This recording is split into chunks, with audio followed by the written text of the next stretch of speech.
Content warning. The following video contains material that may be harmful or traumatizing to some audiences. Viewer discretion is advised.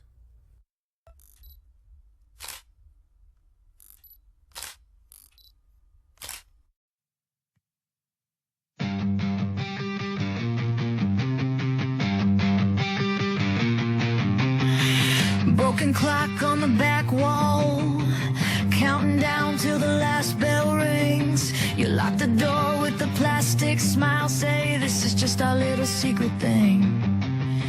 Ink stains on my test paper, your hand leaning where it shouldn't be. You twist the rules like a gold ring, say it's love, say it's meant to be. Leave the kids alone.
Former Pocahontas police officer Arthur Cockrell will serve 30 years in prison following his conviction of possession of child sexual abuse material. A judge convicted Cockrell on 3 counts of child sexual abuse material. This comes after a months-long investigation in September of 2024. Investigators found child sexual abuse material of children as young as 3 years old on Cockrell's seized devices. An East Texas man is behind bars after police say he tried to meet what he believed was an 11-year-old girl. Turns out it was actually part of an undercover sting. Texarkana police say 78-year-old David Keegan of Queen City was arrested and booked into the bi-state jail on charges including online solicitation of a minor under 14 and possession of child pornography. Investigators say Keegan traveled from Cass County to meet the child, not realizing he was communicating with an adult posing as a minor. Police say detectives later identified at least 2 victims who were abused years ago and believe there may be additional victims. Now, the Mesa County Sheriff's Office has a suspect in custody in an ongoing investigation at 32 and D Roads. Officers got a warrant to arrest 31-year-old Ezekiel Flores Guzman for allegedly being in sexual contact with minors within the last 5 years. Guzman was taken to Mesa County Jail on sexual assault of a child on a $100,000 cash bond. A Center County man is facing child pornography charges 5 years after authorities first began investigating him. According to court documents, Christopher Kennedy was the suspect in multiple investigations by state police and the Office of the Attorney General since 2021. Ultimately, they found he sent multiple photos and videos to other users over the messenger app Kik and another social platform Mega. He was formally charged last month but was able to post bail. However, additional charges were filed on Tuesday, and he now remains behind bars with a preliminary hearing set for March 25th. Tonight, a man from Burlington is facing charges related to child pornography. 61-year-old John Miller is charged with 2 counts of second-degree exploitation of a minor. Burlington police say they executed a search warrant at a home earlier today, and Miller's being held at the Alamance County Detention Facility without bond. Moving over to LaPorte County now, where a 16-year-old was arrested after a months-long investigation into child exploitation. Investigators found videos and images believed to be child sexual abuse material connected to the teen. Detectives executed search warrants for Google, Snapchat, and X to help identify the teen. The 16-year-old was arrested Friday and taken to the LaPorte County Juvenile Services Center, where the teen was charged with multiple counts, including child exploitation, conspiracy to commit rape, and possession of child sexual abuse material. The teen has not yet been identified by police, but we'll keep you updated as we learn more. And another crime alert, a McLean County man has been arrested on nearly 3 dozen counts of child porn-related charges. 56-year-old Bradley Byer was arrested on 34 counts, including possession of child porn with a victim under the age of 13. He was arrested on March 18th. A Bloomington Police Department spokesperson says the investigation began when a technology company made a report regarding videos and photos believed to show child sex abuse. On Wednesday, a warrant was issued for Byer's arrest. Later that afternoon, authorities stopped his car and then he was taken into custody. Byer was granted pretrial release and is set to be back in court April 29th. Byer formerly worked as a deputy county clerk for McLean County from September of 2015 to September of 2025. A Mark Tree man has been sentenced on drug and attempted internet stalking charges. A judge sentenced John McGee to 48 months in prison for possession of methamphetamine with intent to deliver. He also received 72 months suspended imposition of sentence on an attempted internet stalking charge. Detectives began investigating McGee on July 15th after a woman turned over to Lepanto police a phone that McGee had given to her. The woman reported finding messages McGee sent on Facebook about trying to have sex with her. Rossville man is facing charges in Marshall County after deputies say he sexually abused a 6-year-old relative. Jem Thrasher is charged with sexual abuse of a child less than 12 years old. Deputies say they were contacted first by the victim's family in February after the little girl disclosed to her family that Thrasher touched her inappropriately. Deputies say Thrasher is an extended family member who was visiting other family members at the victim's home at the time. After weeks of investigating, deputies were able to get a warrant to arrest Thrasher today. He was booked into the Marshall County Jail on a $500,000 bond. The suspect in a suspicious device investigation is facing additional charges. Christopher McMullen is now charged with 15 counts of second-degree sexual exploitation of a minor. Garner police arrested and charged McMullen in connection to a hazardous device found in a Garner church parking lot. The Raleigh Police Department's hazardous device unit safely destroyed that object. He's also facing possession of a weapon of mass destruction and second-degree trespassing. The Invictus Task Force says this man is facing child sex charges. 20-year-old Noah Bax is from Liberty and charged with second and third degree sexual exploitation of a minor. He was taken to the Randolph County Detention Center and given a $100,000 bond and is due in court Monday. A 23-year-old Jonesboro man will spend the next 50 years in prison after pleading guilty in a child sexual abuse material case. Matthew Tanner Layton pleaded guilty yesterday to 5 counts of distributing, possessing, or viewing matter depicting sexually explicit conduct involving a child. According to the affidavit, Dropbox reported 13 videos to the Jonesboro Police Department Internet Crimes Against Children Division. Investigators linked a Gmail account to Layton and sent a search warrant to Google. 5 additional cyber tips were reported from a Kik account, which investigators linked to the Dropbox account and to Layton's home IP address. A search warrant was executed on April 17th, 2025, and Layton was arrested. New at 11, Indiana State Police say they have arrested a Scott County man accused of multiple child sex abuse charges. 68-year-old Robert Stewart is charged with 4 counts of child molesting where the victim is at least 21 years old and 8 counts of child molesting where the child was under 14. Police say there are 2 victims. Stewart is locked up in the Scott County jail. He is there without bond and waiting an initial court hearing. A San Patricio County jury has handed down a lengthy sentence for a Houston man in a child exploitation case. Samuel Rocky Munoz was found guilty on multiple felony counts, receiving decades in prison. That includes a 99-year sentence for inducing a child under 14 into a sexual performance and 75 years for aggravated sexual assault of a child. Court officials say some of those sentences will run at the same time, while others will be served back-to-back, extending his time locked away. In a statement, the district attorney saying, quote, a San Patricio County jury sent a message today. In San Patricio County, we will not tolerate the trafficking and sexual exploitation of children. Predators will be prosecuted to the full extent of the law. Now to Roanoke, where police have arrested a man for possession of child pornography. RPD Special Victims Unit took 18-year-old Gabriel Moja into custody on Wednesday. It followed officers executing a search warrant on an apartment in the 1300 block of Salem Avenue Southwest. Moja is charged with 1 count of possession of child pornography. Now in custody in Pueblo for an arrest warrant out of Indiana for felony child solicitation.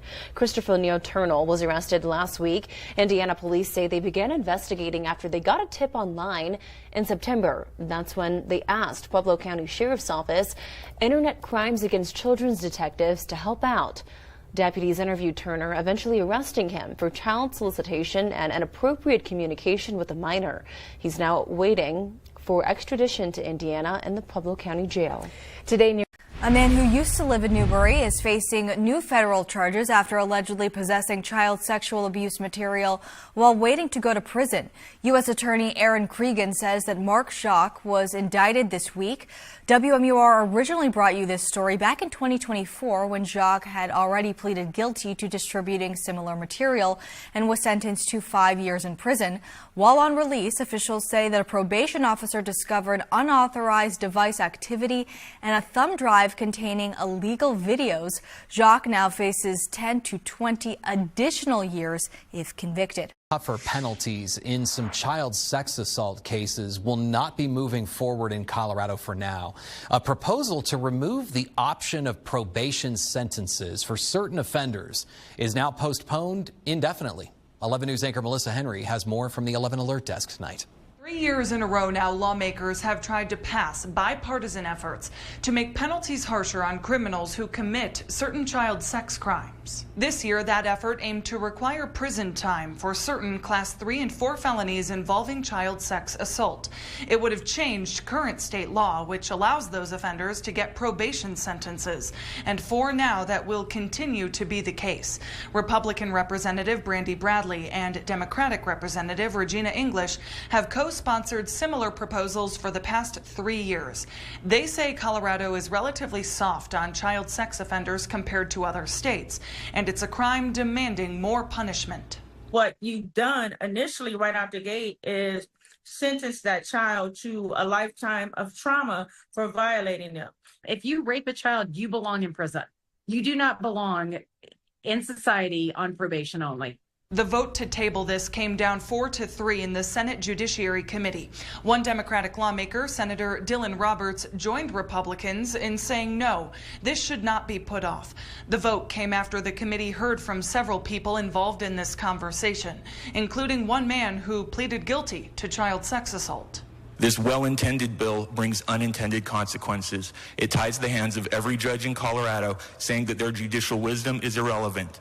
It sidelines the recommendations of prosecutors and tell victims that their voices don't count if they ask for something other than incarceration. Lawmakers say they are considering letting voters decide on this issue sometime in the future. For KKTV 11 News at the Alert Desk, I'm Melissa Henry. Thank you. Turning now to an exclusive you'll only see on Local 10. Police in Hallandale Beach were able to arrest a man who's accused of exposing himself in public. That man appearing in bond court before a judge today. Local 10's Rosh Lowe joins us live in Hallandale Beach with the exclusive body camera video we're also seeing in this case. Rosh? Well, let me tell you something. Hallandale Beach police really wanted to catch this guy. They say the crimes were very disturbing. There was a piece of video already out there, but the body-worn camera video that you're about to see exclusively here really tells the story. When police get this guy, he simply did not want to get cuffed. You're going to exit the car and you're going to face away from us. You understand me?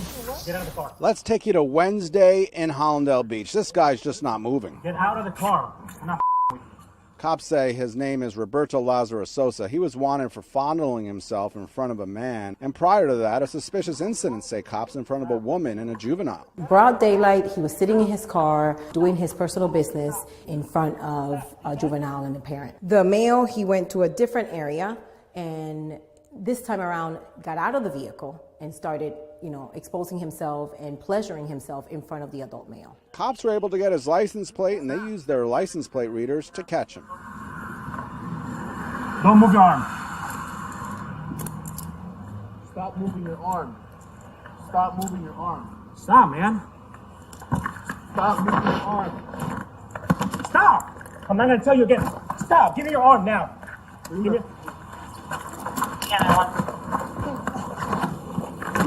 Give me your arm now. ¿Qué arma ustedes están hablando? No, están hablando armas, right? Stop. Wait, stop. No. Get on. He refused to follow the officer's commands. Back to the video. It took several officers to get this guy cuffed. You can see the individual's photos. Please contact Crime Stoppers and provide us with information because he could have done this in any neighborhood.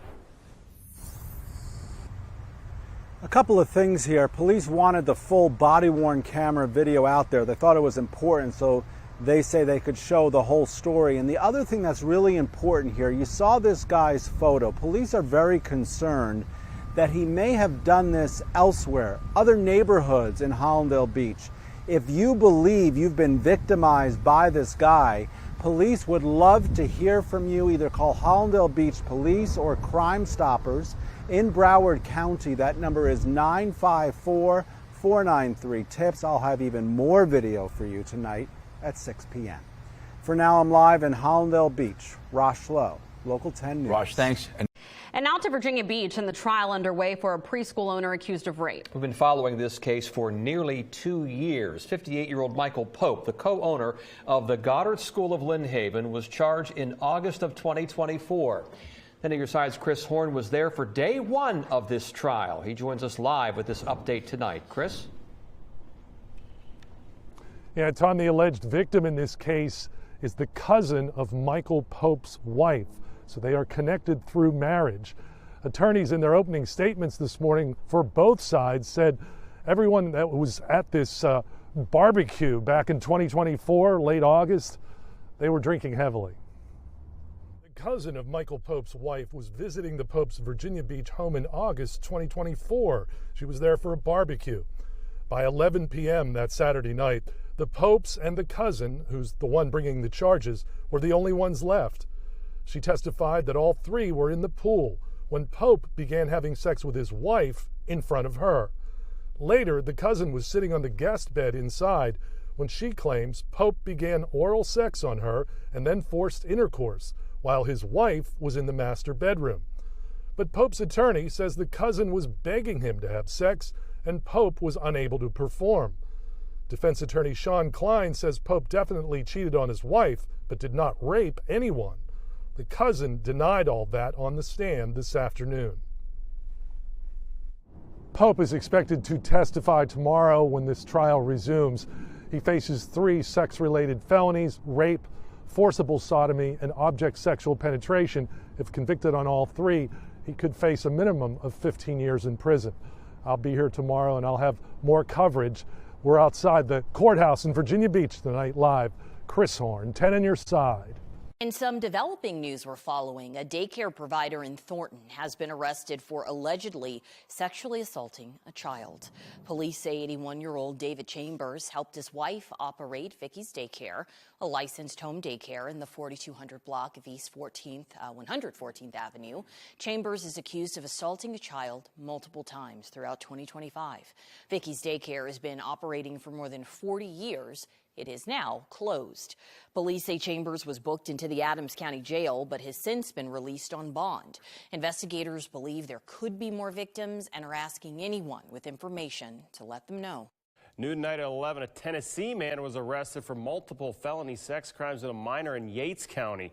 According to the Yates County Sheriff's Office, 20-year-old Tyler J. Kastner of Ottawa, Tennessee, was arrested and charged with 2 counts of felony dissemination of indecent material to a minor, 7 felony counts of use of a child in a sexual performance, and another 7 felony counts of promoting a sexual performance by a child.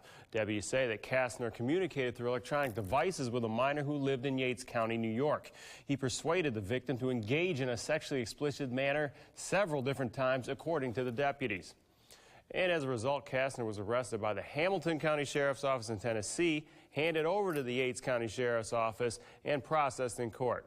Kastner was then sent to the Yates County Jail in lieu of bail.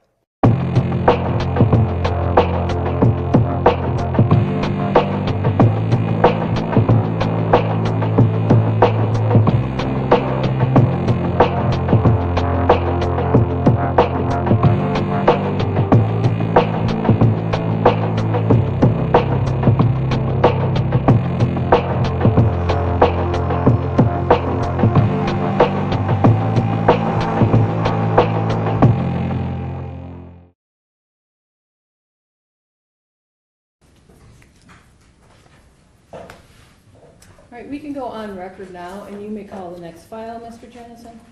Yes, thank you. This is People of the State of Michigan versus Todd Douglas Achterhoff, case number 24-046925-FH.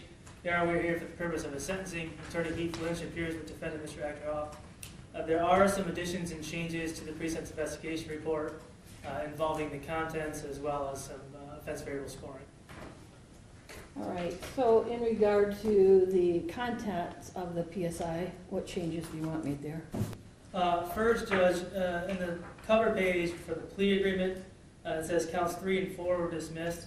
I would like to place on the record that change that there was no plea agreement in this case, that counts 3 and 4 were dismissed prior to plea. Do you have any objection to that? No, Your Honor. All right, that will be changed as stated. Thank you. Other changes? Yes, Judge. On page 3, under the description of the offense narrative, there is a line that says that there were located 15 CSAM videos on it, some of which included children as young as infants. At that point in time, I'd like to add a sentence indicating that there were also additional CSAM images found involving children. Do you have any objection to that? No objection. All right, that sentence will be added. It gives a little bit more context to what was involved here, that there was both video and photographs. Anything else?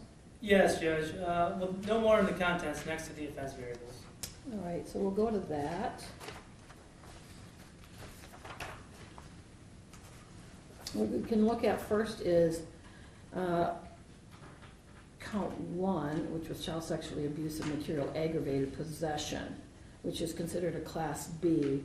What changes do you have on that one? First, Judge, the people argue that offense variable 10, which is currently scored at 0, should be scored at 10 points.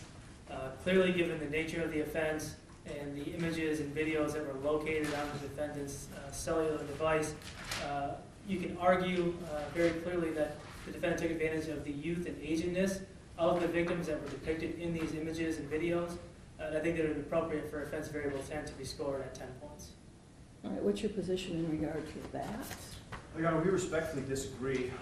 While no one would ever argue that young people were not exploited and that, or that young people weren't hurt, in this instance, we believe this is more of a theory that the prosecutor is advancing of derivative exploitation. Todd was not the one who did the exploiting. Clearly, others did do the exploiting. Todd simply consumed the product of that exploitation. It doesn't make it right, obviously, but it does mean that he was not the one that was doing the exploiting. And I think there's a meaningful distinction and difference to be made between the two acts. And so we ask that, at least in this respect, as the OV10, that the court properly scored at 0. All right, do you have anything additional you want to say, Mr. Johnson? Yes, I do have a case which is on point, and I should have made that disclosure to Your Honor and to Mr. Lynch before. Under People versus Needham, case number 299 Mishap 251 2013 case, where clearly it says that offense variable 10 for the possession of child sexually abusive material should be scored. All right, so the court is aware of People versus Needham and has it with me right now. And People versus Needham, which is at 299 Mishap 251, it states that child pornography is, by its very nature, the exploitation of children because of their status as a child and their objectification of the child as a sexual object by those who, for whatever reason, gain sexual pleasure through the viewing or possessing of child sexually explicit images. The court in Needham concluded that it is a continuing victimization of the person, and it is an exploitation of the victim's vulnerability. And were it not for the vulnerability, that is the age of the child who is being exposed sexually and whose body is being exploited, the image of the body being exploited, there would be no offense at all, period. The concluding summary of that case says,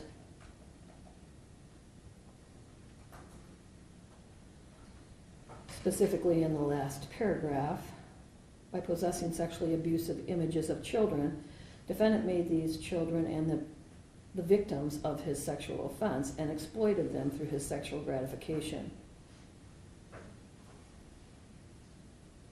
It goes on to state that it mandates, this case is mandating the scoring of OB10 for the exploitation of the vulnerable young victims. So the court does believe that OB10 should be scored for 10 points. Do you have additional changes as well? Yes, Judge. 2 additional changes to the offense variables. Next is offense variable 12. The people argue that offense variable 12 should be scored at 25 points. Offense variable 12 is scored for contemporaneous felonious acts within a 24-hour period. These images were all found on the defendant's device.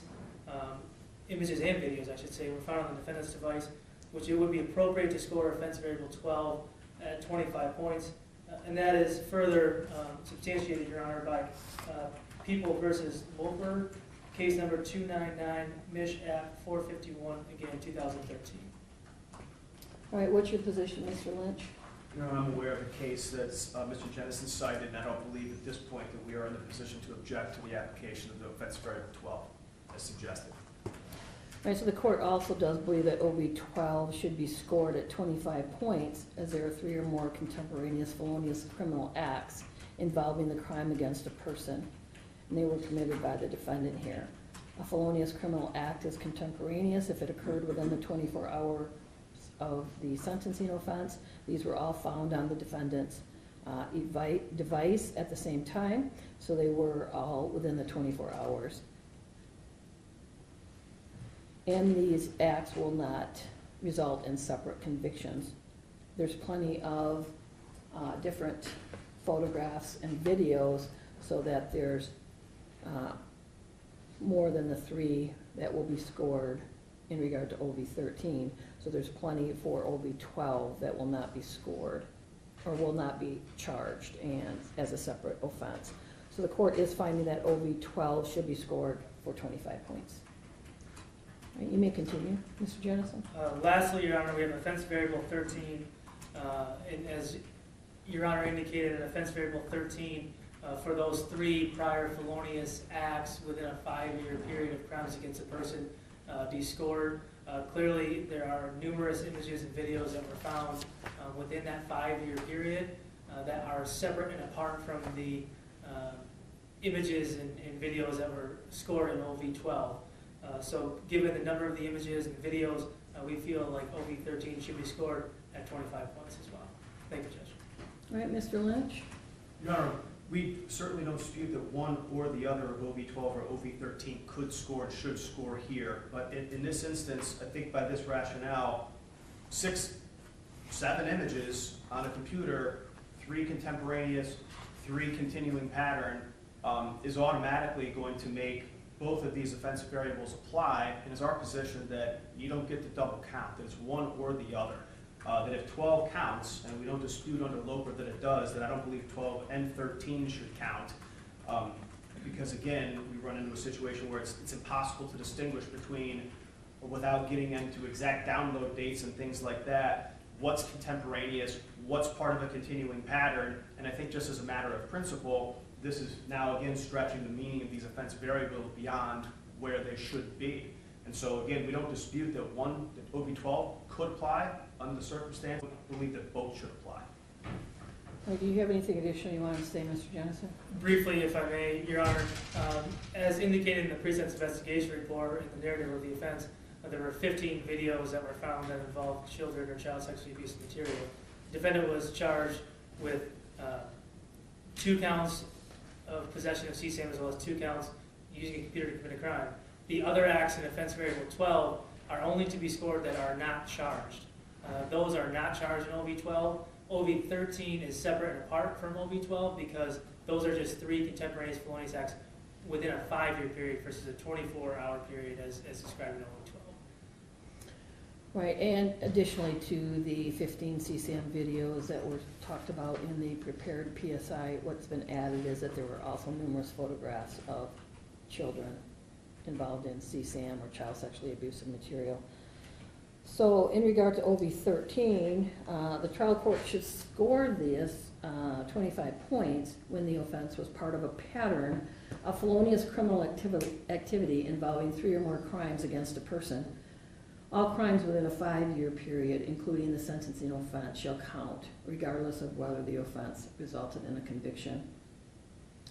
And then in People v. Loper at 299 MISH-App 461, specifically on that page, it talks about how OV-12 and OV-13 may both be scored. It states that in that case, the number of images over 100 or the number of disc 4 were sufficient to find the defendant possessed 3 or more different child sexually abusive materials, which in turn is enough to satisfy the numerical threshold for both OV-12 and OV-13. And so specifically it allows for both OV-12 and OV-13 to be scored if appropriate. The court is finding it appropriate to score OV-13 at 25 points as well because of the number of videos and the number of photographs that were involving CSAM or child sexually abusive material. So 25 points for OV-13 is scored as well. Anything else, Mr. Jennison? Nothing on the offense variables, Judge, just the changes to the actual guideline range based on those scoring changes. All right, so looking at the first one first in regard to child sexually abusive material aggravated possession, that is a class B, and if we have a OV-10 being 10 points, OV-12 and OV-13 both being 25 points each, that's a total OV of 60 points, which then makes the guideline minimum range 51 to 85. Do you agree with that, Mr. Johnson? I do, Your Honor. And Mr. Lynch? Yes, Your Honor. Based on the court's rulings, that is the correct guideline range. All right, thank you. So then we'll go to the second count, which is for computers using to commit a crime.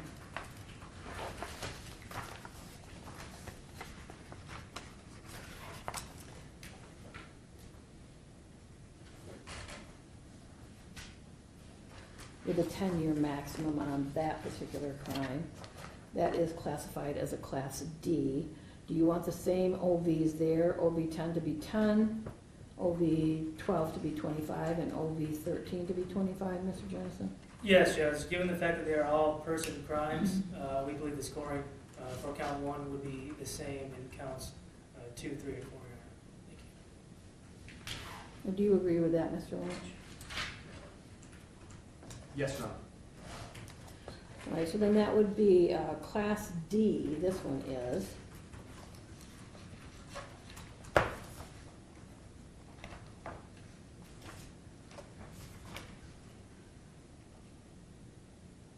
Which makes it a C, with 60 points on offense variables, makes it a C5, which here is 19 to 38.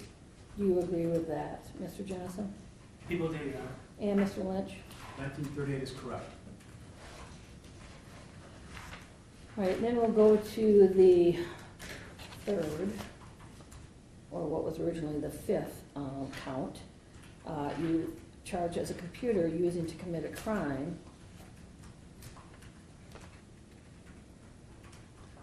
This is where the maximum sentence is up to 7 years. On that particular case, you want the same offense variables, Mr. Jennison? Yes, Your Honor. Any objection, Mr. Lynch? No, based on the court's rulings, Your Honor, the same offense variable should apply. All right, so OV 10 will be 10, OV 12 will be 25, and OV 13 will be 25, for a total OVs of 60, putting it into the 5 category, which I believe then, with this being a Class D, would be the same as the last one, 19 to 38 on the guideline minimum range. Do you agree with that, Mr. Jennison? Yes, Your Honor. And Mr. Lynch?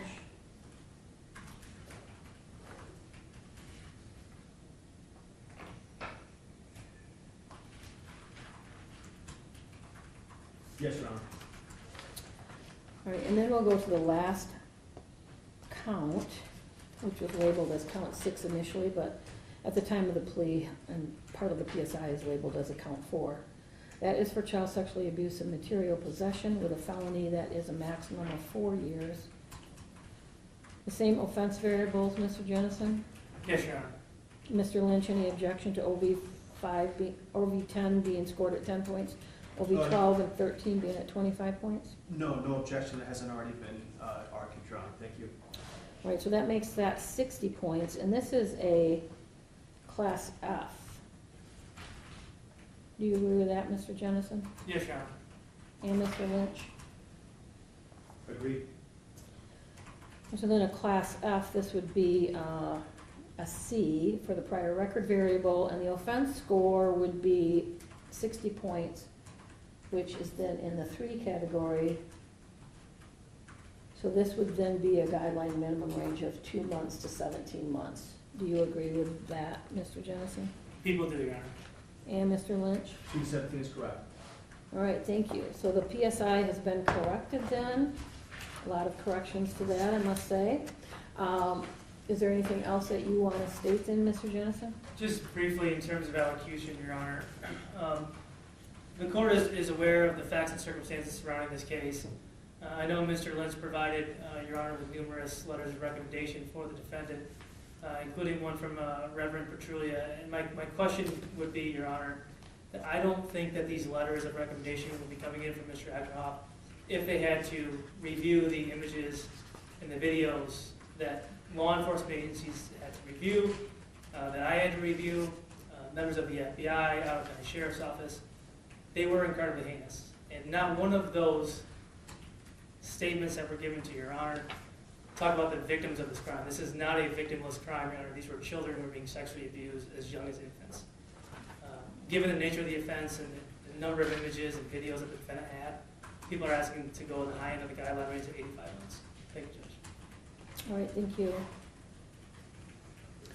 All right, Mr. Lynch, you and your client, if you want, you may come up to the podium. We will, Your Honor. We actually didn't have the chance to make the court aware of 2 very minor corrections. Okay, go ahead. The first page, Mr. Ackerhoff, we're under the impression that he is actually should be given credit for 243 days instead of 240. Of course, that's something, of course, that the DOC can figure out, but we would like to note for the record that we counted at 243. Okay, do you have the same date range of 7/31 of 2024 through 3/28 of 25?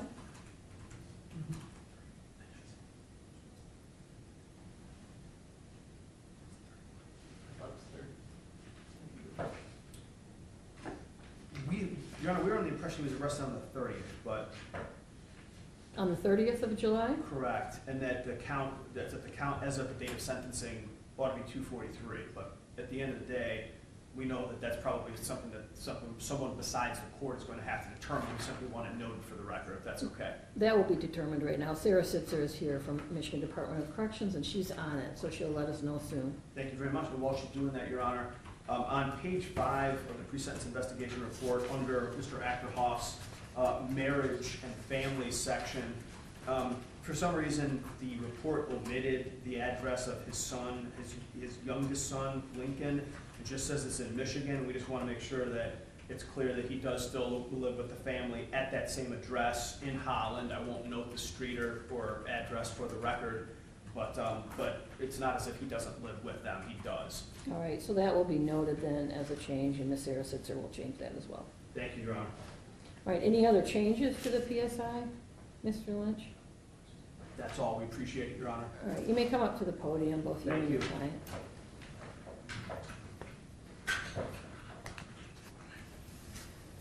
And what would you like to state on your client's behalf, Mr. Lynch?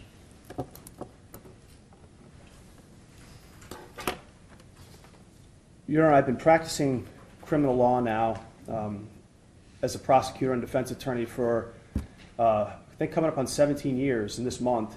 And I've visited and spent time with dozens and dozens of defendants and clients in jails, federal and state, across this state and others. And I can say for the first time, and maybe the only time, that Todd Achterhoff is someone who, despite what he has put himself through with his own poor decisions and his failure to get help with his addiction to pornography last year, Todd Achterhoff is actually someone who is doing better now after 240 days or 243 days in jail than he was when he entered the jail system when I knew him before. He's someone who still has his struggles, of course, but someone who struggled when I met him after this raid happened by the FBI. When I met him originally, when I talked to him, the anxiety that he struggled with, the insecurity that he struggled with, the fear that he struggled with, and the pain, the self-inflicted pain that he struggled with, were all written all over his face every time I talked to him. He was a broken man. And the letter that Mr. Jennison referenced a moment ago that his pastor wrote for him, I think describes vividly just how broken Todd was. And Todd's still broken over this. But what Todd also is a man at peace. He knows he's going to prison. He knows that there is a steep price to be paid for the choices that he made, for the decision that he made time after time to consume a horrific product of the exploitation of children. He has children. Of all people, he should have been someone who knew the pain that this exploitation could cause. And he ignored it, and he didn't get help. He knew he needed to, and he didn't. And so he has owned that from the very beginning of this process, and he owns it as he stands in front of the court here today. I've represented many people in his position who tend to minimize what they did, who tend to shy away from their responsibility, their act of seeking out and downloading this type of information, keeping this type of filth on their devices. And Todd has not once backed down from his responsibility in this. He knew that he owns it. He knows today that he owns it. And he's a man at peace. And the only thing I can conclude, knowing, as he does, that he's going to be starting a prison sentence today in all likelihood, is that he's a man who knows that he's forgiven. He's a man who, like many in this community, believes in a higher power. He believes that through his honest confession of this to his family, to his pastor, to his creator that he's someone who's sought after and obtained forgiveness for this. And he is going to continue, I think, to live out in prison the same way he's lived out his days in the Ottawa County Jail, which is to say in repentance, in rebuilding his family, in rebuilding his own personal life and his own reputation, his finances of his family. Todd Achterhoff is someone who has broken his family through his own actions. He's well aware of the victimization of the people that were depicted and the children that were depicted in those videos. I know it breaks his heart. But yet, Your Honor, I know that also he's someone who's been making peace with this situation by getting help while he's in the jail. And I hope at least that the court takes that into consideration when it imposes sentence today. Not to say that he deserves a slap on the wrist. No one's saying that here today. But what we are saying is he's someone who has come to terms with this, who is prepared to accept responsibility for this, who simply wants to pay his debt and to get home as soon as this court in its discretion will allow him to do that. He wants to get home to rebuild the family that he destroyed. And he wants to get home to support the children who are now living life without him. And we understand, Your Honor, and would, as I said earlier, would never suggest that these are crimes without victims, because they are. They are crimes very much with victims. And they're crimes with victims who, as the court cited earlier today in a couple of cases, victims that continue to be re-victimized every time someone downloads those and reviews those photographs or videos. And it's a horrible thing. I know Todd will spend the rest of his life in regret for what he did, but what he won't do is spend the rest of his life, he won't spend the rest of his life feeling sorry for himself. He will feel sorry for those victims. He'll feel sorry for the family that's here supporting him, that's had their name and reputation tarnished as a result of his actions. But what he won't do is feel sorry for himself. He'll take responsibility for this. He will live every day to the best of his ability to try to rebuild the life he broke. And, Your Honor, we ask simply that the court consider all the positive things that he's done, including, as we stated earlier in our memorandum that we filed with the court, undergoing a risk assessment that determined that Todd has a very, very low risk of recidivism, and that he's someone that once this terrible series of events in his life have ended, he's someone who's very likely to rebuild a life that he broke. And so, Your Honor, we know that he is eligible for boot camp, as indicated in the pre-sentence report. If the court would be inclined to consider that, he certainly and his family certainly would appreciate that as an option when he's sentenced to the DOC, as we expect he will be. But otherwise, Your Honor, I know he has some words he'd like to say to the court as well. There's nothing that I can say can substitute for his own, I think, his own feelings and his own processing of what he's done and how he brought himself here, and how he tends to make amends for everything that he's done. Thank you. All right, thank you. So before we hear from Mr. Achterhoff, Ms. Sarah Sitzer, do you have the day's credit? Yes, Your Honor, I was able to check the jail system, and he was booked on July 31st, 2024 through yesterday's date of March 27th, 2025 is 240 days. All right, so the 240 days will remain as correct. You understand? All right, so go ahead and state your full name, please. Todd Douglas Achterhoff. And have you had enough time to read through the pre-sentence investigation report? Yes, Your Honor. Do you have any corrections to the report? None that haven't been already corrected. All right, and what would you like to state before sentence? Sure, I just have this word letter here. Can you go ahead with that? Your Honor, the past 9 months, I've had time to think about the decisions I made in the spring of 2024. Could you start over with Sure. that, and then, I know it's difficult, but this is being recorded, so we need to be able to understand. Yep. Over the past 9 months, I have had time to think about the decisions I made in the spring of 2024. I understand the damage that I've done to my family, my jobs, and my community. I acknowledge I should have taken steps to change course before my crime occurred. I further acknowledge that I have an addiction, and I am addressing it. The victims in the pictures and videos that I viewed endured terrible humiliation, pain, and trauma.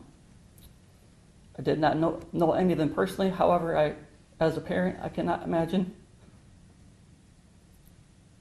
one of my children being subjected to those horrific experiences,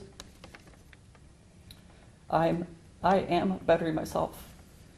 While in jail, I made use of the court-approved North America Learning Institute online courses. I completed court-ordered testing and education, and also I participated in a Bible study program through Reach the Forgotten Ministries. I have remorse for my actions. I can't undo them, but I have learned from them. My family and I are grateful for the support of so many people. Some of them are here today. Thank you.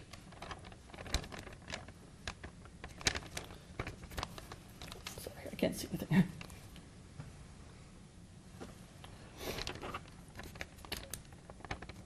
Your Honor, I asked the court for leniency in my sentence so I can return to my family, get a job to help support them, pay my court costs and fines, and be a producing member of society. Recovery will not be easy, but I know that with support, I will make it.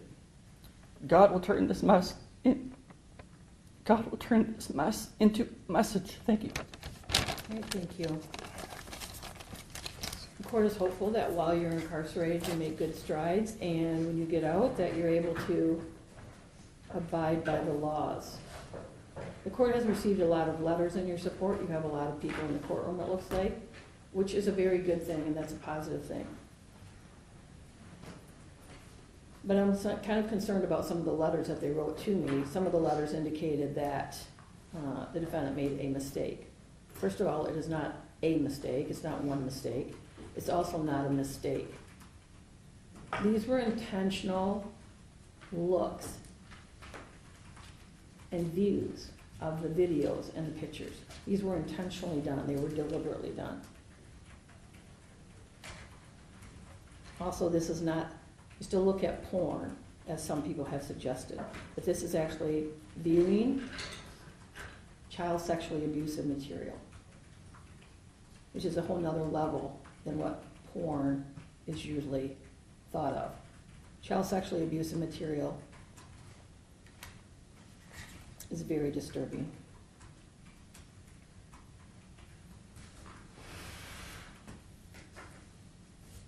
The court is also concerned about what's in the PSI as far as you fantasizing about being sexually active with your daughter and sharing details of sexual assaults. The court is also concerned that on your cell phone you have CSAM and you also have pictures.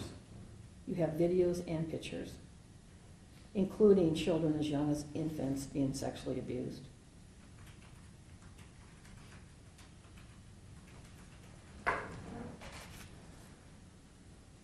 So the court is hopeful that you can address this addiction and be productive in the future. The court has also reviewed the report of Ron Gruters, who says that you are at low risk of reoffending. The court doesn't know whether or not you're going to reoffend in the future, and I hope that he is correct. However, it's going to be a struggle for you, and the court is concerned about that as well.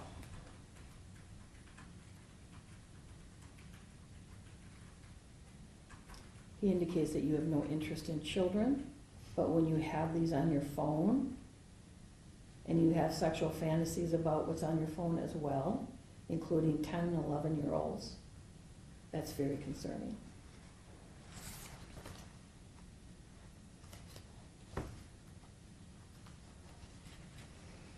All right, so the court is going to proceed with sentence at this time.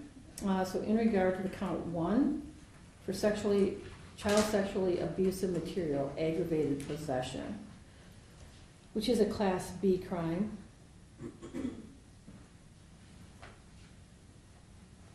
The court there is sentencing you to the Michigan Department of Corrections for a period of not less than 80 months and not more than 120 months. You do have 240 days credit for time served.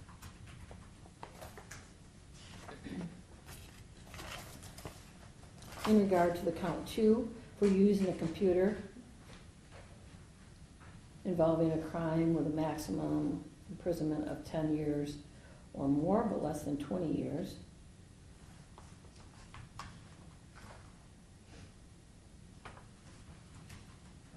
Which is a Class D crime class. Court is sentencing you there to the Michigan Department of Corrections for a period of not less than 24 months and not more than 120 months.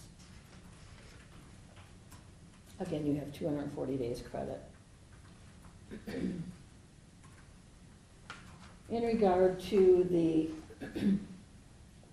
5th count, which has been described as the 3rd crime here because you pled to that one as your 3rd crime.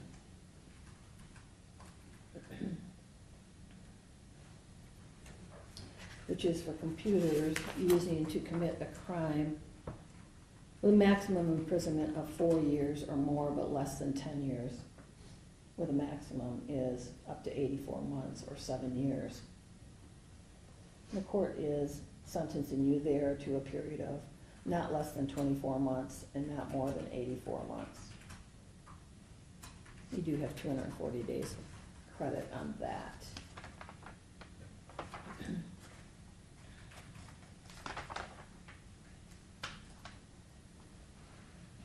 In regard to what was marked in the file as count 6 and has been referred to in the PSI as count 3, with a sexually abusive material possession, a felony that carries with it up to 4 years as a maximum.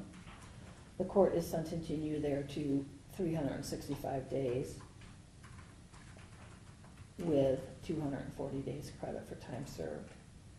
These are to run concurrently with each other. That means at the same time.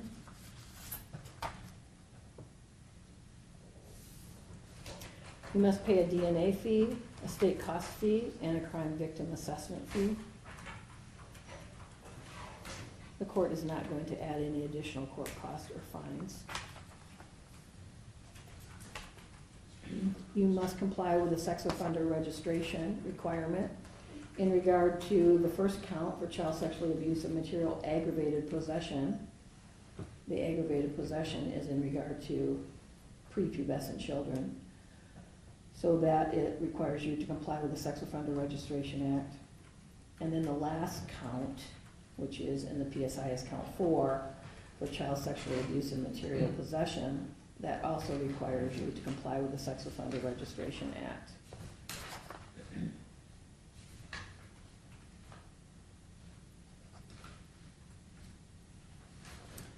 This is the final sentence of the court, so you have some paperwork now in regard to your ability to appeal to the Court of Appeals, both your conviction and your sentence. If you wish to ask for a court-appointed attorney, you may do so. One will be appointed at public expense. You have 42 days to fill out the form and turn that in if you want an attorney for an appeal. Do you have any questions at all, Mr. Achterhoff? No, Your Honor. Okay, good luck to you. Thank you. Is there anything else from you, Mr. Johnson? No, Judge, thank you. Anything else from you, Mr. Lynch? No, thank you, Your Honor. All right, thank you. We're adjourned.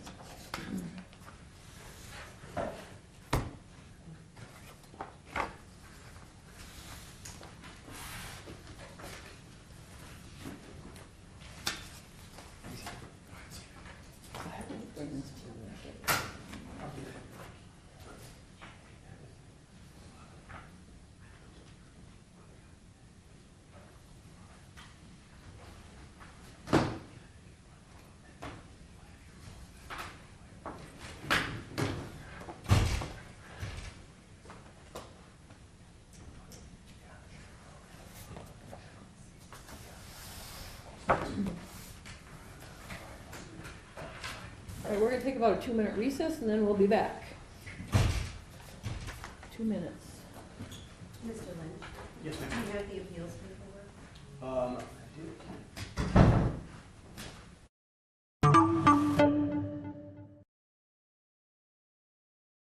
One for Rainbow, one for Amanda. Who you playing with, sweetie? Amanda. Oh, who are you? I'm Amanda. I'm 6, and I love unicorns. Sexual predators are seeking kids online. We don't know Amanda. Learn how to report abuse at end-violence.org/protect.